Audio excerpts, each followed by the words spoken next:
To discuss these potential threats, we're joined now by Behnam Ben Taleblu, who's with the Foundation for Advanced Democracies in Washington, D.C. Great to have you with us. The Islamic State, or ISIS, once controlled big parts of Syria and was then massively decimated, but it never completely disappeared. Can you start by telling us more about what is left and why? It's a pleasure to be with you. Listen, this is one of the things that has united the transatlantic community to focus their attention on the counterterrorism mission previously in large swaths of Iraq and in large swaths of Syria. So the potential for a group like ISIS, which has done deplorable and heinous and horrendous things against military and civilian populations alike across both sides of that border, the risk of such a group reconstituting is high, and that's why the U.S. and many members of that large international coalition that were instrumental in reducing the scale and scope of ISIS territory, leaving it to just a few fragments of territory in the central desert and towards the east of Syria today, where they control, plus, of course, the fact that they have about 10,000 plus or minus a few hundred fighters in SDF-controlled prisons in that country as well, means that we have to be very vigilant about the potential for chaos to allow this group, again, the same kind of oxygen to grow their fire of instability in the region. And so then are these remaining pockets a serious danger to a peaceful Syria?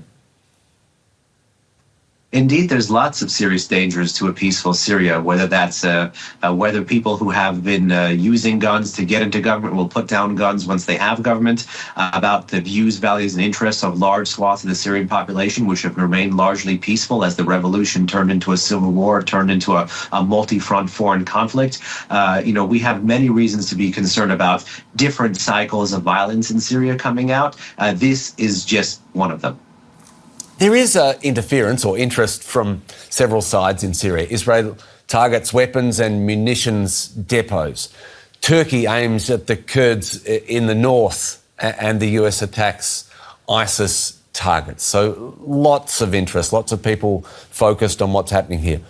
How effective and or dangerous are these interferences at this point?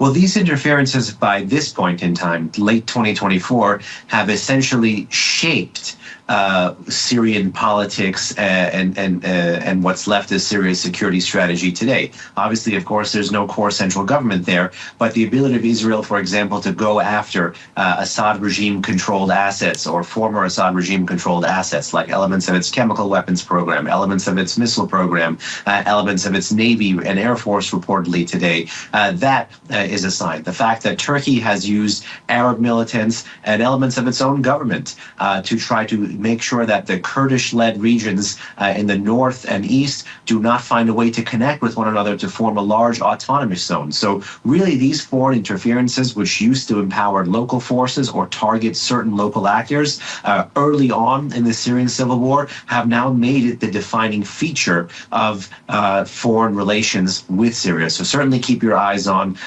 Turkey, Israel, the US, Iran, Russia even, to see how they use military might to shape local forces and facts on the ground.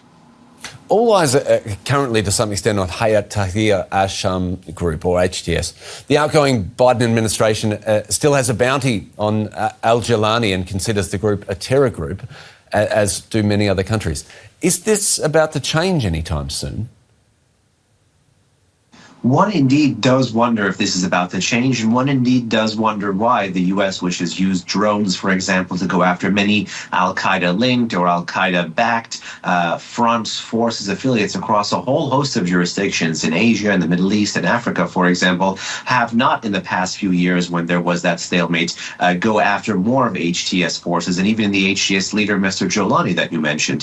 So certainly one does see the prospect of dangling not just removing that bounty, but even potentially a delisting as being in the offing. Is it likely right now? I would say probably very, very, very highly unlikely, but I could also not see it being a non-zero chance.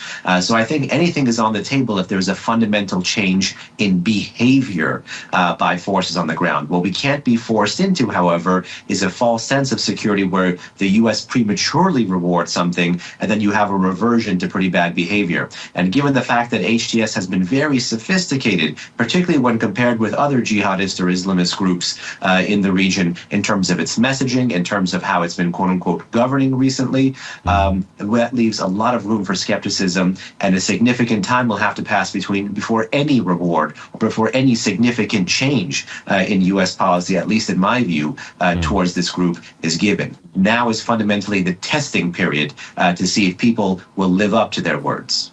Behnam Ben Taleblu, great to get your insight. Thank you so much. Thank you.